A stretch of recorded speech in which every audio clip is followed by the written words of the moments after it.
Welcome to our Pentagram album ranking. Yes, I've got a new lady for the album cover presentation today. Her name is Cara, and it took me a long time to chase her to finally do this because I think you've been traveling a lot. Yes, actually, I was recently in New York, Los Angeles, in Italy, so I had lots of work to do. Yeah, I'm glad you're finally here, so let's go.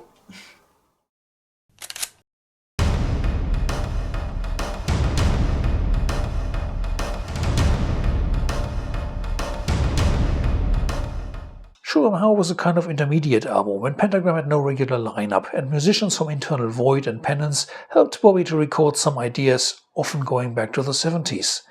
Songs like Prayer for an Exit Before the Dead End or City Romance feature some of his most eccentric vocal performances. The album was released by Italian label Black Widow Records. About 20 years ago I visited their shop in Genoa, and they definitely prefer obscure, freaky stuff over regular metal there. I guess I'm too much of a traditional metalhead to appreciate that. Show 'Em How is an interesting record, but I wouldn't recommend it to a Pentagram beginner to start listening to the band with this one.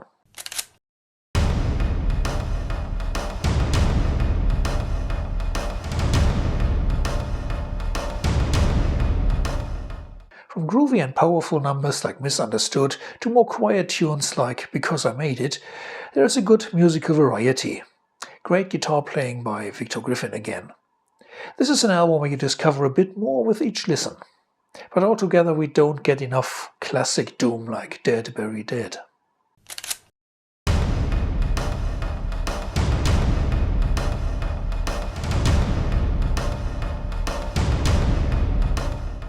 An album that has its strong moments, with the re-recordings of the 1979 single Living in a Ram's Head and the classic Forever My Queen, as well as new powerful tunes like Gorgon's Slave. But after the amazing previous 3 albums, it wasn't a step up in any way, just good. I like it.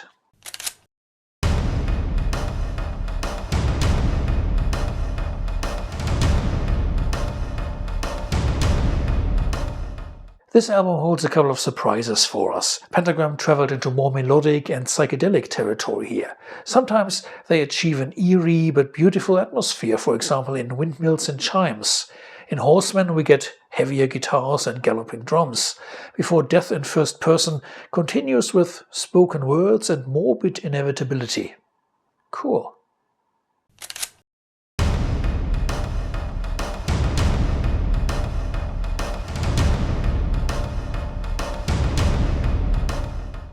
This is the only Pentagram album which mentions me on the things list.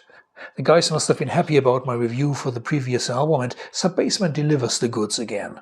Joe Hasselvander had a lot of input in this studio session, and hardly surprising, the result is more ass-kicking and heavy metal than a few other albums. The intro to the title track is the creepiest tune Pentagram ever composed.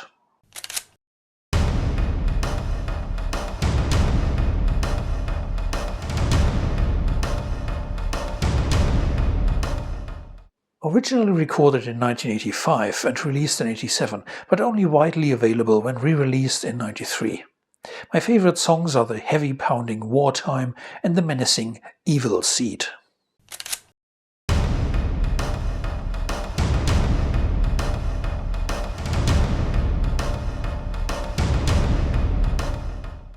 Following the re-releases of the first 2 Pentagram albums in 1993 was a new album in 1994, still recorded by the same lineup and definitely fulfilling the high expectations.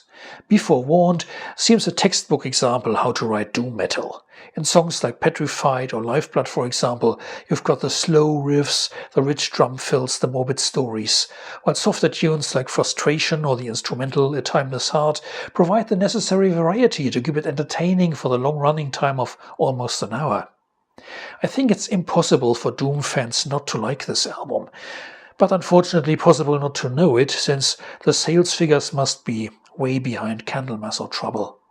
Check out also songs like The World Will Love Again, Bride of Evil, or the faster Live Free and Burn. Masterpiece.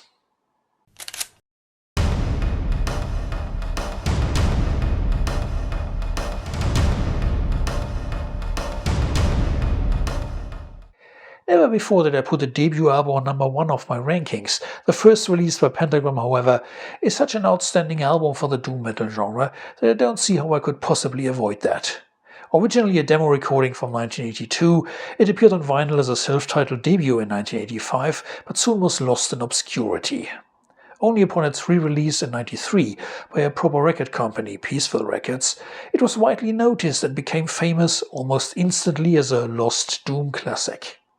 On their latest European tour in 2023, 6 of its songs were still in the setlist, which says it all.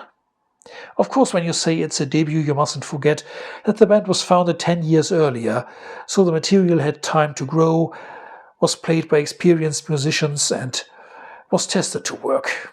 If you're interested in the beginnings of the band, check out the First Days Here compilation. Thanks for listening and see you soon. No, don't be silly.